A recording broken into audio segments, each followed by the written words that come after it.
গাজা থেকে ফিলিস্তিনিদের সরিয়ে দেওয়ার পরিকল্পনা এবার কি নতুন করে সামনে আসছে? মাত্র একদিন আগে মিশরের পররাষ্ট্রমন্ত্রী বদর আবদেল আক্তি এক সাক্ষাৎকারে সরাসরি সতর্ক করে দিয়েছেন, গাজাবাসীকে জোর করে সরিয়ে দেওয়ার যে কোনো পরিকল্পনার বিরুদ্ধে কঠোর অবস্থান থাকবে কায়রো। কিন্তু এর মধ্যেই উঠে আসছে আরো বড় একটি প্রশ্ন, কাউকে সরাসরি জোর না করেও যদি এমন পরিস্থিতি তৈরি করা হয় সেখানে নিজের ঘরেই বেঁচে থাকা অসম্ভব হয়ে পড়ে, তাহলে সেই মানুষদের চলে যাওয়াকে কি সত্যিই স্বেচ্ছায় উচ্ছেদ বলা যায়? মিশরের বক্তব্য, না, কারণ ক্ষুধা, ধ্বংস, নিরাপত্তাহীন কিংবা জীবন ধারণের মৌলিক সুযোগ থেকে বঞ্চিত করে কাউকে ঘর ছাড়তে বাধ্য করা হলে সেটি আর স্বেচ্ছা নয়, বরং জবরদস্তি। আর এই কারণে মিশর বলছে গাজা থেকে ফিলিস্তিনিদের স্থায়ীভাবে সরিয়ে দেওয়ার কোনো পরিকল্পনা তারা মেনে নেবে না। কিন্তু কেন মিশর এতটা কঠোর অবস্থান নিচ্ছে? গাজা থেকে ফিলিস্তিনিদের সরিয়ে দেওয়ার পরিকল্পনার পিছনে আসলে কি রয়েছে? আর এই ইস্যুতে মিশর, ইসরায়েলের ও যুক্তরাষ্ট্রের অবস্থান কতটা ভিন্ন? আজকের প্রতিবেদনে থাকছে পুরো বিষয়টির বিস্তারিত বিশ্লেষণ।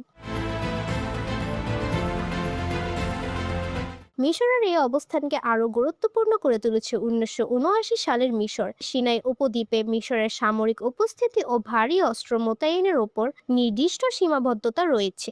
বিশেষ পরিস্থিতিতে সেখানে সেনা সংখ্যা বা সামরিক সরঞ্জাম বাড়াতে হলে ইসরায়েলের সঙ্গে সমন্বয়ে বিষয়টি সামনে আসে। কিন্তু এখন যে প্রশ্নটি সবচেয়ে বেশি আলোচনায়, গাজা থেকে যদি বড় ধরনের ফিলিস্তিনি উচ্ছেদ শুরু হয় তাহলে মিশর কি এই চুক্তির সীমাবদ্ধতা মেনে চলবে? কিছু রিপোর্টে দাবি করা হয়েছে এমন পরিস্থিতির জন্য কায়রো জরুরি সামরিক পরিস্থিতির কথাও বিবেচনা করেছে। এর মধ্যে 72 ঘন্টার মধ্যে সিনাইয়ে সেনা উপস্থিতি বাড়ানো এবং প্রয়োজনে ভারী অস্ত্র ও হেলিকপ্টার মোতায়েনের মতো পরিকল্পনার কথাও উঠে এসেছে। যদি এমন পরিস্থিতি সত্যিই তৈরি হয় তাহলে এটি শুধু গাজার সংকটের মধ্যেই সীমাবদ্ধ থাকবে না, বরং প্রায় 47 বছর ধরে টিকে থাকা মিশর ইসরায়েলের শান্তি চুক্তির জন্য তৈরি হতে পারে এক বড় পরীক্ষা।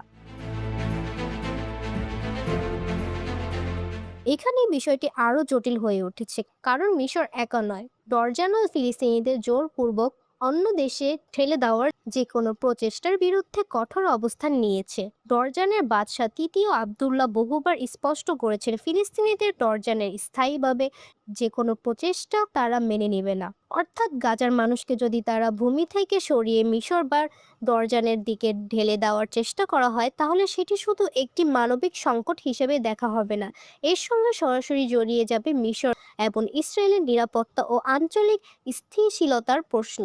তাহলে মিশরের প্রস্তাবিত রেড লাইন আসলে কি? মিশরের পররাষ্ট্রমন্ত্রী বদর আবদেল আক্তির বক্তব্য অনুযায়ী ফিলিস্তিনি সংকটের স্থায়ী সমাধান সামরিক শক্তি দিয়ে সম্ভব নয়। এর মূল সমাধান হলো একটি স্বাধীন ফিলিস্তিনি রাষ্ট্র প্রতিষ্ঠা এবং ফিলিস্তিনিদের আত্মনিয়ন্ত্রণের অধিকার নিশ্চিত করা। তার যুক্তি হলো ফিলিস্তিনিদের এই অধিকার যতদিন নিশ্চিত না হবে ততদিন শুধু সামরিক শক্তি ব্যবহার করে ইসরায়েল কিংবা পুরো অঞ্চলের জন্য দীর্ঘমেয়াদী নিরাপত্তা প্রতিষ্ঠা করা সম্ভব নয়। এখানে মিশরের অবস্থানটি গুরুত্বপূর্ণ হয়ে উঠেছে, কারণ কায়রো একদিকে ইসরায়েলের সঙ্গে শান্তি চুক্তি বজায় রাখতে চায়, অন্যদিকে গাজা থেকে ফিলিস্তিনিদের জোরপূর্বক উচ্ছেদকেও নিজেদের জাতীয় নিরাপত্তার জন্য বড় হুমকি হিসেবে দেখছে।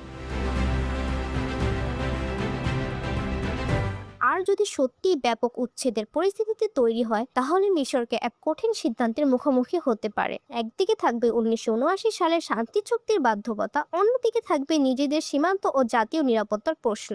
এই দুই সংঘাতই মধ্যপ্রাচ্যের পরিস্থিতিকে আরো বিপজ্জনক করে তুলতে পারে, কারণ গাজা থেকে ফিলিস্তিনিদের উচ্ছেদ শুধু একটি জনগোষ্ঠীর স্থানান্তরের বিষয় নয়, এর প্রভাব পড়তে পারে মিশর ইসরায়েলের সম্পর্ক, তা আরব বিশ্বের রাজনীতি এবং পুরো মধ্যপ্রাচ্যের শক্তির ভারসাম্যের ওপর। তাই এখন সবচেয়ে বড় প্রশ্ন, মিশর কি শেষ পর্যন্ত তার এই রেড লাইনে অটল থাকবে, নাকি পরিস্থিতি চাপে 1979 সালে শান্তি চুক্তির সীমারেখার মধ্যে কোনো সমঝোতার পথ খুঁজে বের করা হবে?